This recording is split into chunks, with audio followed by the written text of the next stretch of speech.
Good morning, James. How are you, sir? I'm good, Beju. How are you? Fantastic. Really good. Really good. I'm glad it's a sun. There's a plane running past here. It's a great sunny morning here. We are live on Facebook.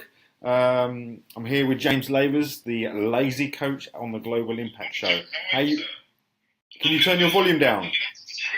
Yeah, I was going to say I started watching us live. Yeah, exactly. I'm going to turn my volume down as well.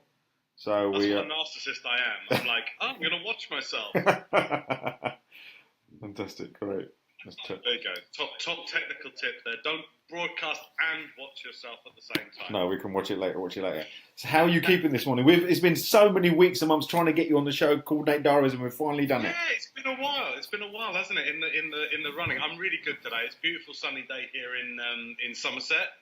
I was in London until a couple of months ago, and I've moved here to Somerset, which is lovely. So, Oh wow! Because I know you were near Greenwich, weren't you? Sunny in the country. So I've gone from town mouse to country mouse in just a couple of months. Wow! Because I know you were in Greenwich, weren't you, for a bit? That's right. Yeah. Right, and you moved to Somerset. Is that a permanent move or just a temporary thing? Yeah, probably looks like it. Yeah, I hope so. So. Oh, fantastic! See how it goes. Yeah, Good, good, really good, great. Like, so for those who don't know you, I've known James now for a number of years, and in the last few months, I have the privilege of been working with him quite closely on his stuff. So for those people who don't know you and why you're called the Lazy Coach, give us a brief background of who the Lazy Coach is and how that name came about. Yeah, the name came about because I did a talk in 2010. Somebody said, "Will you share your business model?" And I'd always been hired to sort of teach, the specialist rare skills that I teach, but I'd never been sort of hired to speak about like how I run my business, like what my business model is. I didn't have a name for it. I just went up on stage and talked about it, and it went crazy. This was in 2010, Beijing, Mm-hmm. and it went crazy, and I had to come up with a name real quick. And I went back to one of my first marketing books I ever read when I was like about 16, 17 years old. That was the Lazy Man's Way to Riches by Joe Carbo. Many of our watchers, viewers may have heard of the book, if not read it. It's a kind of a great kind of one half personal development, one half marketing. Right. And since then, it's really evolved in the same way that words like, a lot of entrepreneurs use the word hacks. Well, I think lazy has kind of evolved, and certainly over time, what it's come to mean now is really a way of doing business without so many conditions attached, without so many kind of little mental algorithms that make us stuck, that make the whole process take so long. So the idea of lazy and what it's all about, I set up the digital publishing house in 2010, as I said, and what it's come to mean is really, it's about answering one question. What would you do if you found you had more time on your hands? Okay. Many entrepreneurs, that's a terrifying question. Do you know what I mean? Yeah, it's like, yeah. like the whole idea of like, oh my God, I got free time. Like everyone knows what they do with more money. Like, they're like, yeah, I can tell you what I do with more money. If you say, what would you do if you found you had like free time? They're like, shoot, I don't know. So the whole ethos of lazy is really about doing business without so many conditions attached. Freedom is the word that gets used a lot around me and around this stuff. Okay. Sometimes lazy, the connotation can be sort of quite negative. So were you quite apprehensive, attaching yourself to be the lazy coach and all the things behind that? Honestly, no, because to me,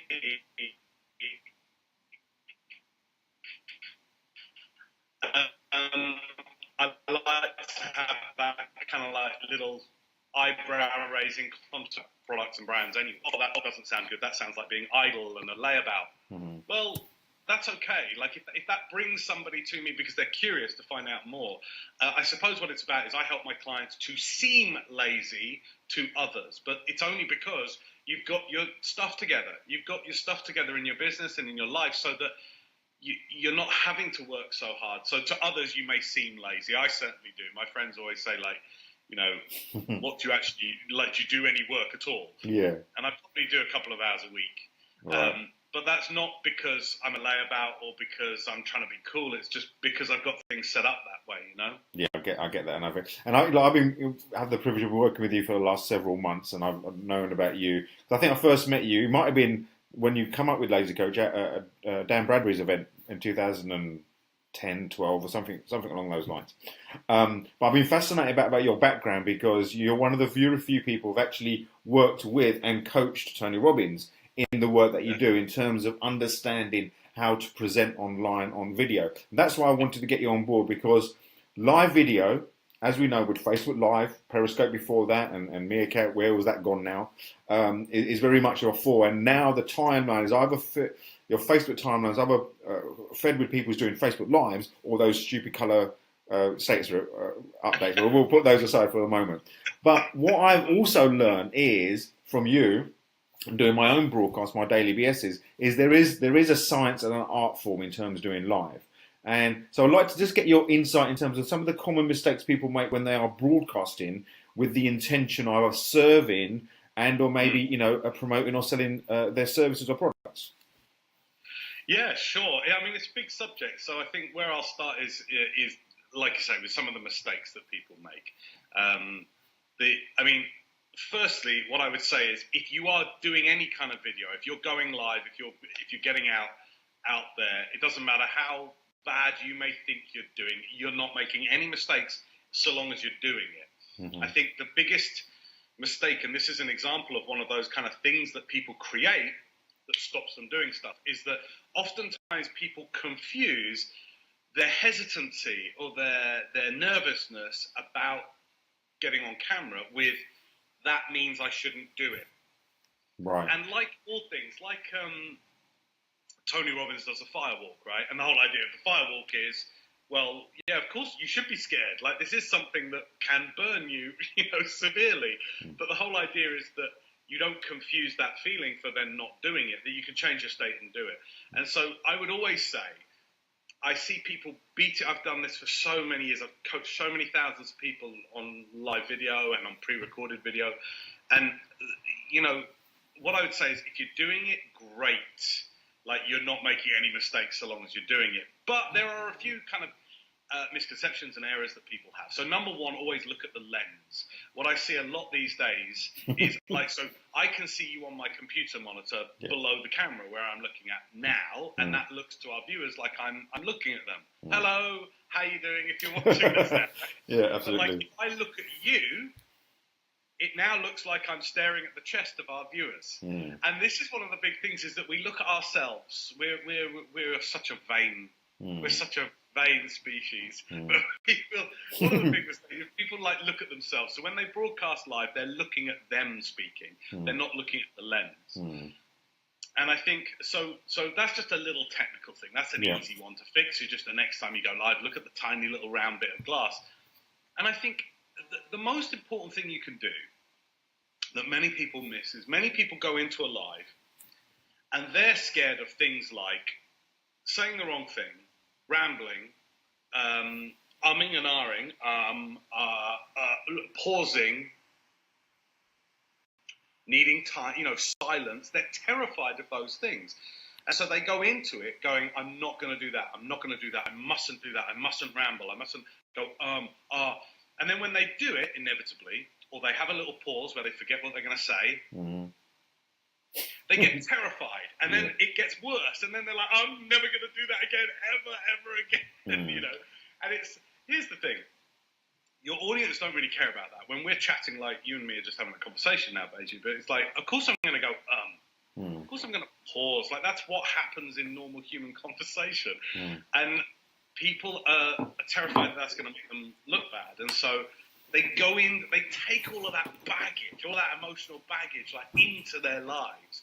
And they're terrified. They're on camera and they're like, okay, I can't stop. I've got to do this now. Yeah. They totally freak out. So what I would say is this. The most important person that you need to be thinking about before you go into a live is your viewers. Yeah. So just before we went live here, I was sat here at about 20 past 10. And what was I doing? I wasn't going, oh my God, what questions are going to be coming up? Oh, I've got to tell people what Lazy Coach is properly so that I don't mess it up and say something that sounds bonkers. And no, I wasn't doing that. What I was thinking of was you, the viewer.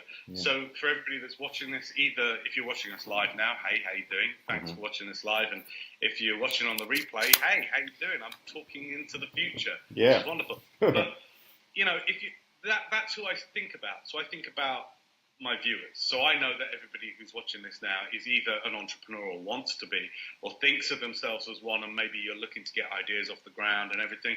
So what do? I start thinking about you. I start thinking about you, the viewer, and I turn my attention to how can I serve? How can I serve? How can I serve? And do you know what? Of all the mistakes you could possibly make, yeah, you might put the wrong wig on that day. I've got the wrong wig on this today. But like you might and ah, you might use expletives, you might lose your train of thought like I just did, and kind of stammer your words. People won't mind any of that, so long as they know that your intention is about you, the viewer. You're not doing it for yourself. It's not about you. It's about your viewers, and I think that's the biggest thing I'd say, basically. You know. Fantastic, great, some great points, and some obvious of these things as well. Because when you do look at some people's lives, there's sometimes a tendency of thinking, "Am I okay?" and forgetting about the viewer.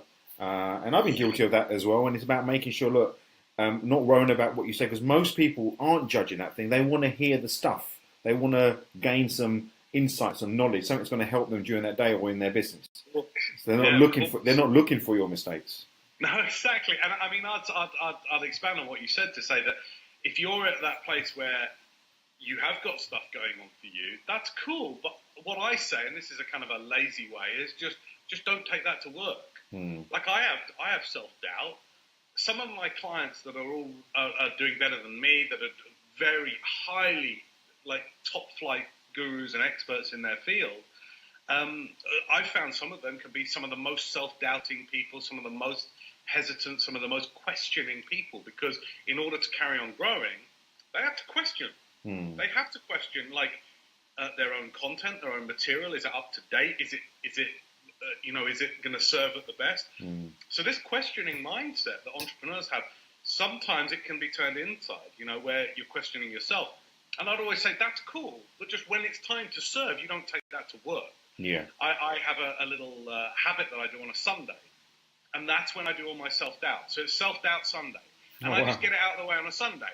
And it's kind of like, that's when I'll go, oh, nobody likes me. Oh, nobody wants my stuff. And I get it all out of the way. I look rubbish. I'm too fat. I'm too old. all of that stuff.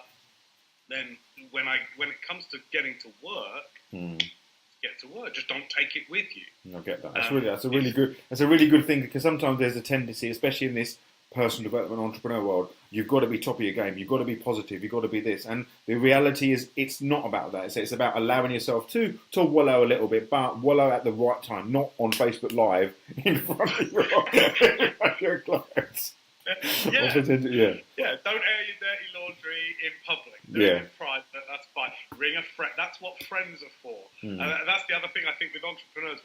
We can mix kind of friends and fellow peers, and it's like we often, because we love being entrepreneurs, don't we? We're kind of like, well, I get all of my needs met. All my friends are entrepreneurs, everything. And what it means is we often don't have this private space where we can talk to people about all the other stuff, So there's one thing I want to pick up on that, because you've mentioned this a lot. There's this thing about authenticity, being real and not having a sanitized version of yourself and not giving this impression. And there's a balance there. And I know you've got a very strong opinion on this about what being authentic is, and being real in front of your potential clients, your prospective clients, your existing clients, and not showing your dirty baggage, if you go. So where's the balance for you? Being real and not being this sanitized version. Yeah, it's a really good question. I'm not sure I know the full answer, but I'll tell you what I think so far at time of April 2017, which is I think when the difference is this: if you need something, so if you need validation, if you need like, oh my God, is this idea good? Do people really want this? All of those kind of things, the self-validation, the self-worth. I don't ask that to be confirmed or validated by my market or my audience. I don't. And that's really what I mean actually about airing your dirty laundry. Is I see so many people that they'll start doing a live and they'll tell their sad story of struggle, and they're kind of looking for the audience to go, oh, it's okay, we get you, it's okay.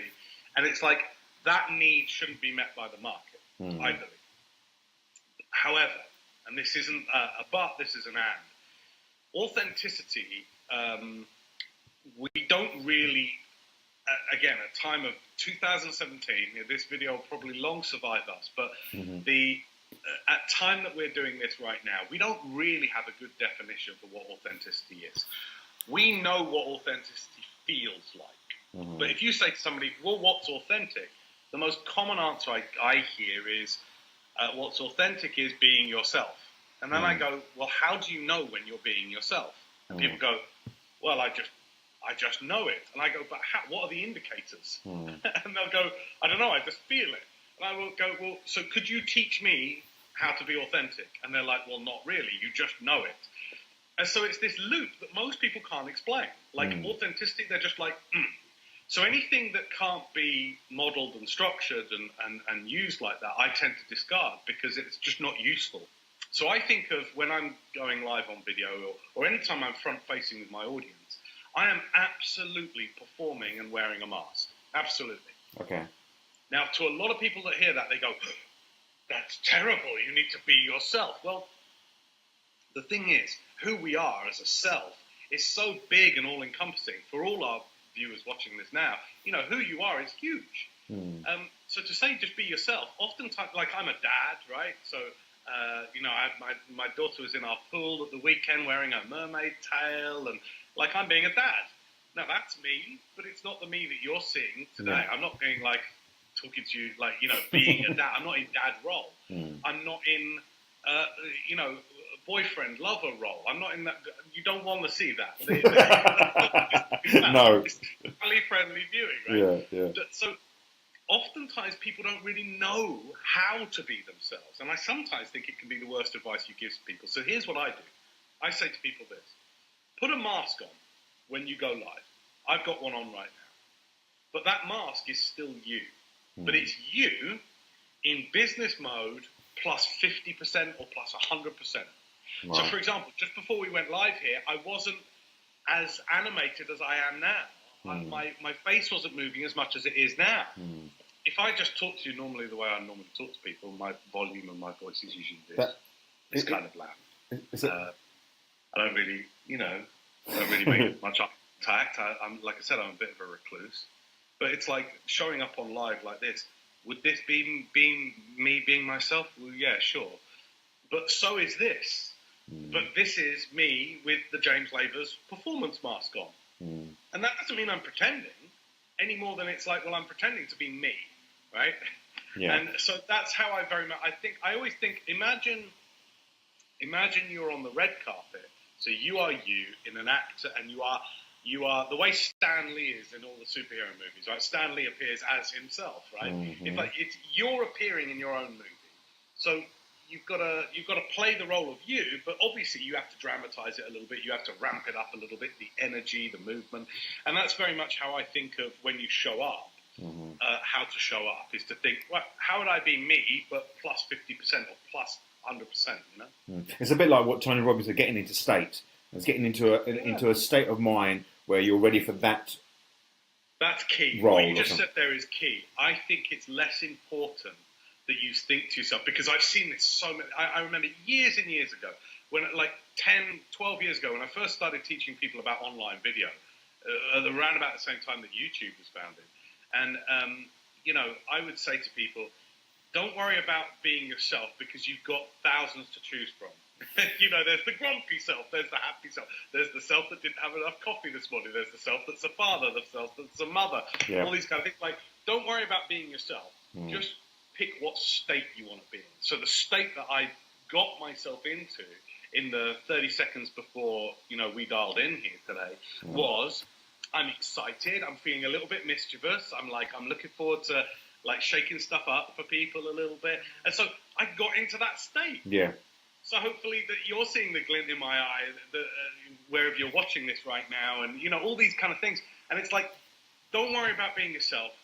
Worry about being in state. And I think what you said there is so, so important for people to take on board. It really is. Fantastic. Great. So I want to move on a little bit about, because live video and what you do is only part of the equation. You're very much in this entrepreneur coaching. I want to talk about your view on the entrepreneur world in a moment. But before that, give me a bit more insight about the sort of work that you do? Because I know, as I said, I mentioned before, I've been working with you for the last few months, and it's not just about video; it's about how you position yourself and develop courses. Because the lazy coach way is one. You tell this story about your daughter and exchanging time for money, but then you create an ecosystem that allow people to benefit from your expertise without you having to exchange time for money. And you create that's the lazy coach way. So, what are some of the things that you do around that, and what are some of the things that you see people who want to go into that space but maybe trip over? Yeah, sure. Well, firstly, Lazy Coach as a publishing house is all about teaching the kind of rare skills to entrepreneurs and advice experts that maybe you can't find from a typical Google search, is the way I put it. So things like public speaking, you can always find that on a Google search. But things like how to get people to buy from a live video, there aren't that many training courses just about that. So we teach rare skills. Not just me, we've got a number of other, partner trainers that come in and teach as well. And so it's all about, because I believe it's rare skills like that we entrepreneurs need in order to, get this kind of edge that we're often looking for. 20 years ago, you needed to be able to maybe speak from a stage, 20, 25 years ago, speak from a stage and be able to write a good article. Yeah. Whereas now, because technology is exploding so much, the range of rare skills that we need has expanded exponentially. I mean, it really has. And so Lazy Coach is set up first and foremost to help teach the kind of the rare skills training, not rare information. I'm not interested in teaching info. I'm interested in imparting skills to people, because that to me then is something you can take with you for the life of your business. So I don't give people information about live video. I get them good at going live, so that they can do that forever. If they go on TV and do an interview live, or if they're doing it on Facebook, wherever. So how it all came to be is back in 2005, 2006, I was a busy consultant working in the home shopping TV industry. And in the infomercial industry, it's where I really started. It's what I've done my whole life up until this role that I'm doing now. And I would consult with brands that were putting their products on QVC, the shopping channel, for example, to sell their products. I know none of our viewers will have ever watched QVC, any of that kind of trash. Although what I would say is, if you want a great education on how to sell live, then watch QVC, because you'll see products sink or swim based upon the presentation, the product, and all these kind of things, the positioning, the product story. And so that was where really I kind of got my marketing and business chops. Because the wonderful thing about QVC is not only is it real-time direct response marketing, but also you are surrounded by successful brands. So being at QVC wasn't just about how to sell on TV. It was about how to tell your product story. It was about how to position your product.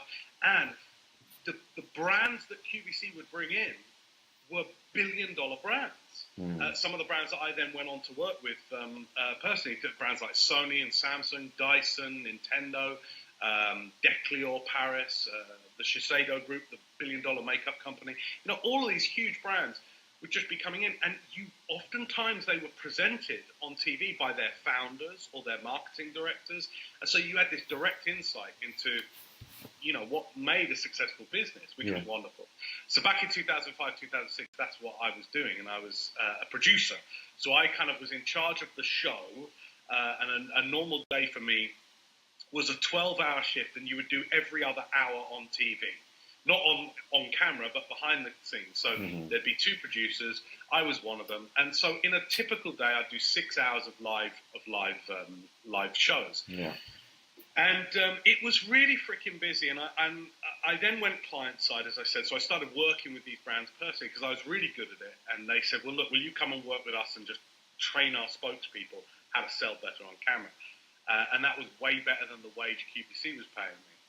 I was really busy. 2005, my daughter was due to be born in August, and I got that moment that any dads out there or mums watching this, where you go, shoot, like I've got to redesign my life really quickly. And I left it late, Beju. I really left it late. I should have. it wasn't a planned pregnancy. I barely knew her mother at the time. And I think we were on our 8th date. I see. And it was like, yeah, we're having a baby. And I was like, okay, this is interesting. Okay. Total life redesign. So I was like, okay, coaching in the UK was still relatively new at this point. Like it was a thing, but it wasn't a thing, you know. And so I was like, okay, I'm going to be a stay-at-home coach because I had this love for personal development. I'd done a lot of training in neuro-linguistic programming and coaching and all these kind of other, you know, new mind sciences stuff. And I was like, I would love to share the stuff that I'd shared with people like Tony Robbins. I'll tell that story if we get time, and Wayne Dyer and Nightingale Conant, the publishing house. And I'd worked with so many of these big name authors, and I loved it. But I'd worked with them in a shopping telly kind of context. Okay. And I thought, here's an opportunity for me to work and help kind of train the next generation of these gurus and experts. And I get to be the coach that helps coach this new talent. And so I took everything that I'd learned from shopping telly and started coaching. And I was actually, it was a bit of a quality problem, but I got very good very quickly. I got very successful very quickly, to the point where me thinking, by being at home, I'll be able to do what I love and also spend time with my children. And I found that very quickly, closeness isn't measured in meters and feet. Even though I was working from my home office, I was seeing my daughter less. Okay. And it all culminated one day. I was on a call with a new client, trying to impress the new client. This was beginning of 2006. I was trying to impress this new client, and I was probably being very loud, louder than normal. And my little girl had just learned to walk. She was about 10 months old, so she toddled out of the kitchen along the decking to her daddy's office. And she tried to get in the office to see me while I was on a call. And at the time, the idea that I would share that I've got a daughter, she's trying to see her dad. At the time, I was kind of uptight, you know, and I thought, no, that's not professional. I had this idea that professionalism meant mimicking corporations. So you've got to mimic looking like a big, serious corporation, which is bonkers, right? But at the time, that was, and it's in my experience, is how a lot of people rate professionalism. It's like, how similar is it to a cold corporation? Yeah. At the time, that's what I believed. It was ridiculous. But so my daughter's going, Daddy, trying to get in to see me. And I'm like embarrassed. And she opens the door, and I slammed the door in her face and carried on with the call. And I didn't hurt her, but I'm pretty sure I probably hurt her feelings. Yeah. Her mum then soon quickly came out, found her, took her back in the house. And the last words I remember her mum saying was, Daddy's working. And I carried on with the client, but I had that like stone in the pit of my stomach. I was just like, this isn't working. And I've been doing so many calls, Beju, you know, it's like I've been doing so many client calls, and so many of them were so similar. And I was really frustrated, quite honestly. I was so frustrated because I was going, I'm trading my life for this little paycheck I'm getting for this coaching session. And a lot of them are the same. Like, it's the same advice. Yeah. Every client's different and a unique and special flower, obviously, but like a lot of the advice was the same. A lot of the questions that they had were the same. And I thought, there's got to be a way that I can use this interwebs thing to just put my advice on it. And just if somebody wants it, I go, no, you can't get coaching. Go listen or go watch this video here. And that was really how the Lazy Coach Way was born. This was at the same time that, just to give an idea for internet years, because every year in the real world is like 7 years online. This was the year that YouTube was being set up. Okay. So it wasn't big. Facebook was barely a thing in 2006. You know, the web wasn't this two-way conversation that it is today. You know, we're able to have a conversation and share it with all the people who are watching us. Yeah. And so it's a dialogue now. But it was more of a monologue, really, in the early 2000s. It was more of a kind of like a one-way blogged. There were forums, you know, like chat forums and things like that. And so I had no mentors. I always say, people go, wow, you kind of kicked off this online course thing for entrepreneurs and coaches. And I go, yeah, but I'm a reluctant pioneer. I wish there had been a mentor for me to learn from. I had to figure it out for myself. It took me another nearly 9 months before I released my very first fully online course. And that was January 2007. So this year is something of an anniversary. And that was really how it came to be. Now, I then was releasing online courses for 3 years before I taught it. Okay. And then the talk that I mentioned at the beginning of our chat here, that I did in 2010, that's when it blew up. That's when everyone was like, no, we want to learn about this. We want tell us more about how to do that.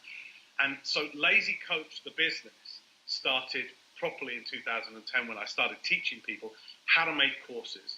And because here's the thing, that it's likely that our viewers are doing something over and over that uses up their time and maybe has a demand on geography, like place as well. Yeah. And the thing is, we love it, right? We love what we do. And so that is kind of our excuse. We go, no, it's okay. I don't mind putting in all these hours because I love it. But, the bottom line is this. You can have a global reach. I'm now all my courses are being watched and applied in 143 countries around the world. And that's just phenomenal. I think I've visited maybe 13 countries in my life. It's like to have this kind of global reach and to be able to create assets, a real asset. And I believe you've got to have products. Yeah. Make once and then can sell over and over. And to my mind, the best products, I was saying this in 2010, I say it now, the best products are digital courses. You could charge a premium price for them.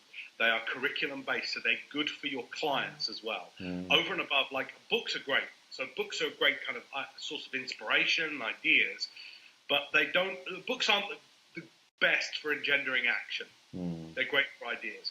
A course can actually help somebody to get a real result. A course can take somebody through an entire process. And so I believe courses are the best kind of product you can create. Like I said, you can charge a premium, you can distribute them around the world, and nowadays you can do it for tens, at the most hundreds of dollars a month. Like, it doesn't cost much. When I first started teaching it, people were still into the idea of making DVD sets and CD sets, and things like that. And it's like the headache involved with recording it, printing them, storing them, delivering them, means that's why only a few ever did it. I worked with Nightingale Conant, and they shipped physical CDs, and that company didn't keep up. So, they're kind of still hanging on in there. But unlike, say, Hay House, who kind of like jumped on the digital bandwagon, going digital and putting your expertise into courses, and basically becoming an instructor of your expertise, I believe is the best thing to do. And I've been passionately teaching it for the last 7 years. Yeah, you have, and very well indeed. I've been very privileged to be part of that group as well.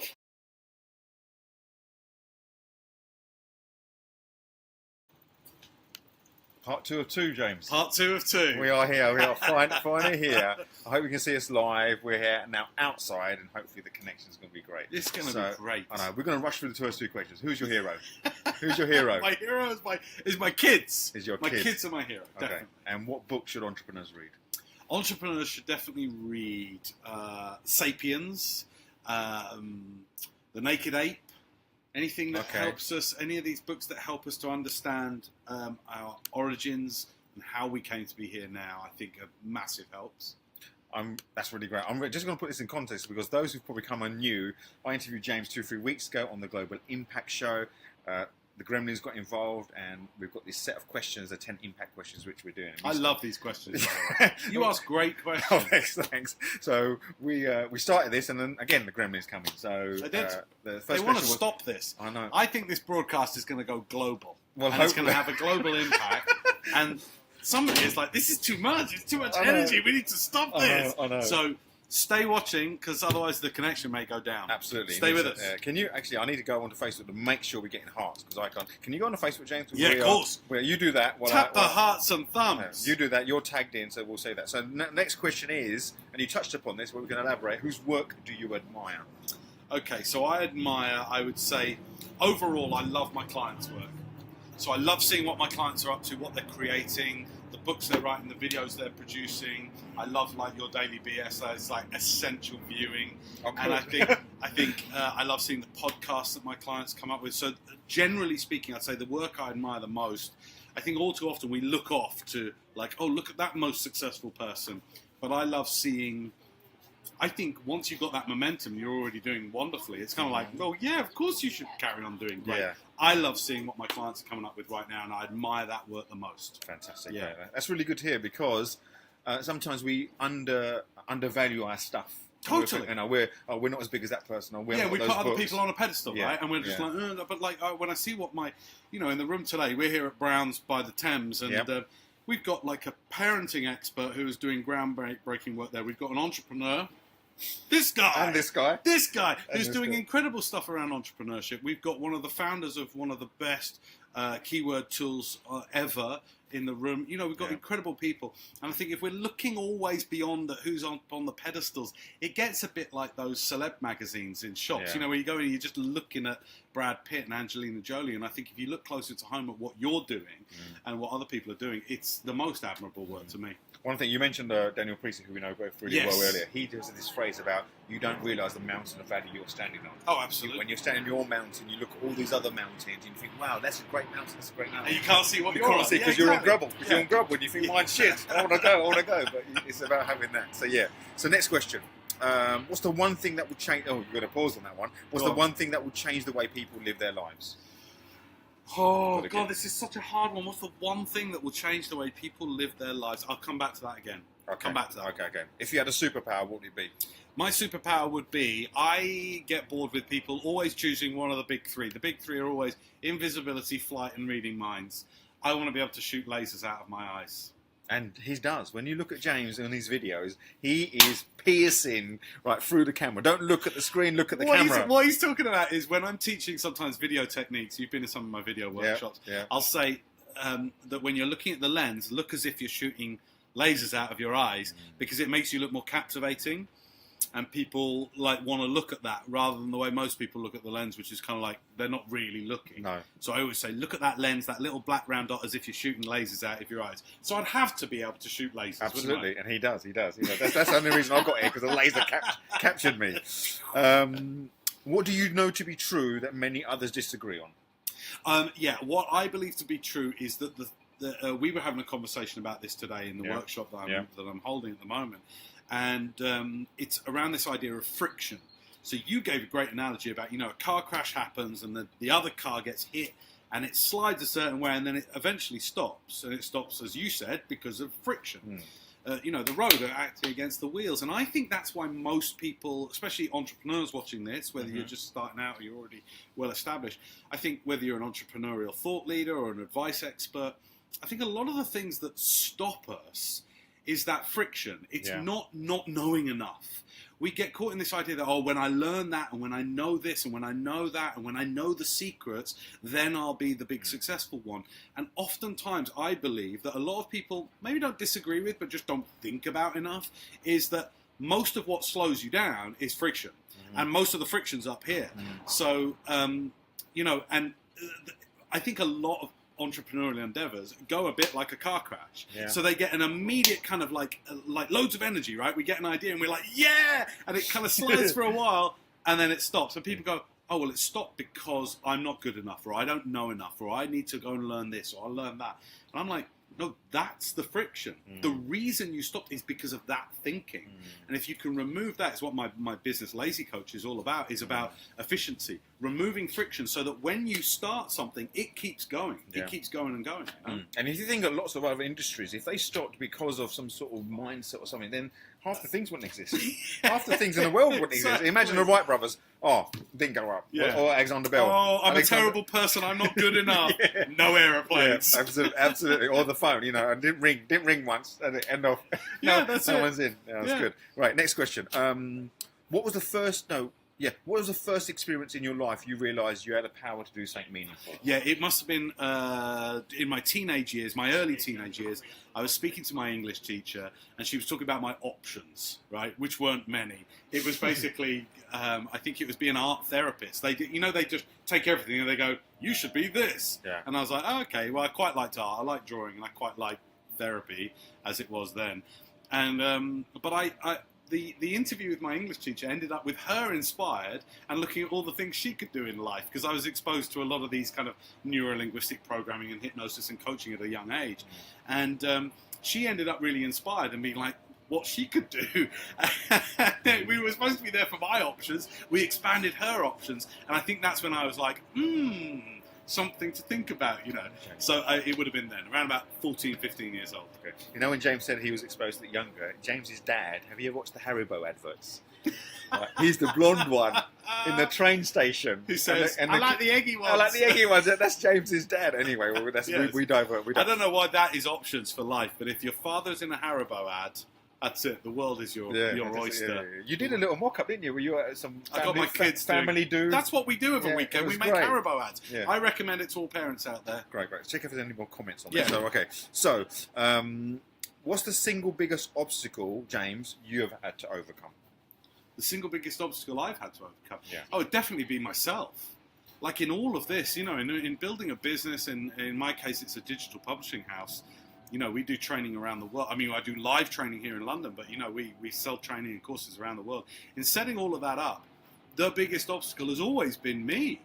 You know, it's been my limitations, what I think about things, my preconceived notions, and this is what we can do, this is what we mustn't do, this is what we should do. You know, it's always been that has been the biggest obstacle. And I'd love to say I've overcome it, but I find it's an ongoing process. It's like every day I got to overcome me to get shit done and to help people. And James gave us a really great text at how you deal with those limitations, Moni. You schedule it. So give us a bit about that. Yeah. So I call it, now this is in quite bad taste, so I do want to be open and honour this, but I on a Sunday I get all of my self-doubt and my disbelief and my hesitation, I schedule it. And I've been teaching the people who are in my workshop these 2 days to do the same, because I find it's not whether you do something that makes the difference. Mm-hmm. You know, a lot of people look at successful entrepreneurs and go, well, they must never doubt themselves or hesitate or think they're rubbish. They must never do that because look at them. It's not whether they do it. Of course they do it. Of course they self-doubt. I've worked with a lot of very, very successful entrepreneurs and companies. Just across the river is Bare Minerals, part of the a $1.8 billion makeup company. And some of the founders of that company, they sit in rooms and go, I don't know whether we should do this. Where should we? It's not whether you do something, it's when you do it. And I tend to find that if just before you're about to launch something, you then start doubting yourself and worrying about whether you're good enough, that new thing may just not ever see the light of day. Yeah. And so I always think if you can get smarter about when you do stuff, your business will take off a lot quicker. So schedule it. Schedule your doubt. Schedule your insecurity. Schedule all your kind of like, oh, am I good enough? For a day when you normally don't do anything else. So for me, it's always about 3 o'clock in the afternoon on a Sunday. Don't get in touch with me then. Because that's when I'm going, oh, I'm no good. I get it all out of the way. So then come Monday morning, bam, I'm good to go. It doesn't get in the way of work. That's a great way, because when you schedule good stuff, so why not schedule exactly. the moany bit? Exactly. The moany bit, Totally, you know. Kill two birds wants to do it when you're having a shit. I don't know. Yeah. We'll talk about that. All right. Okay, so next question. Last couple of questions. Last 2 questions. What film would you say everyone should watch in their lifetime? Oh, wow. Well, I mean, I love Inception. I love any Michael Mann film or any... who's the guy that did Inception? Christopher somebody. I can't remember the director's name. So you like Heat? Michael Mann. Love Heat. I love Heat. Love Inception. I'd love to have some big fancy answer that's like, this is such a deep film, like, and it'll make you think differently. I love pure escapism. Like, that's why I love it. It's like now and then I'll be a gamer and like I'll play like Skyrim, you know, like a swords and sorcery game. Like, I think any film that like gives you new ideas, takes you out of yourself. I love those mind-bending films like Inception, where it's a dream within a dream within a dream. What is real? I love all that. So Matrix and all that? Love it, yeah. Totally. It's crazy, you know. Then you come back to life, and it's just that. I think the problem is that we then go, life is very serious, and then back to serious. But I like to go, oh my god, this is crazy, and take it to life. Yeah. You That's know? why movies work so well, because you want to escape. Imagine if your life just could be an escape. Yeah. And create a life where you escape. And that's what, if you think about it, if you look at the characteristics of entrepreneurship, it's about that. It's creating a life where you can escape, do what you love, and live the life you desire. And everyone else in the world is going, that can't be done, you can't do this. And it's like, what if you took the same stuff you get from those mind-bendy films and just went, screw it, I'm going to create something mental. Yeah. You know. Absolutely Yeah. great. Last question. Yes. What do you want your legacy to be?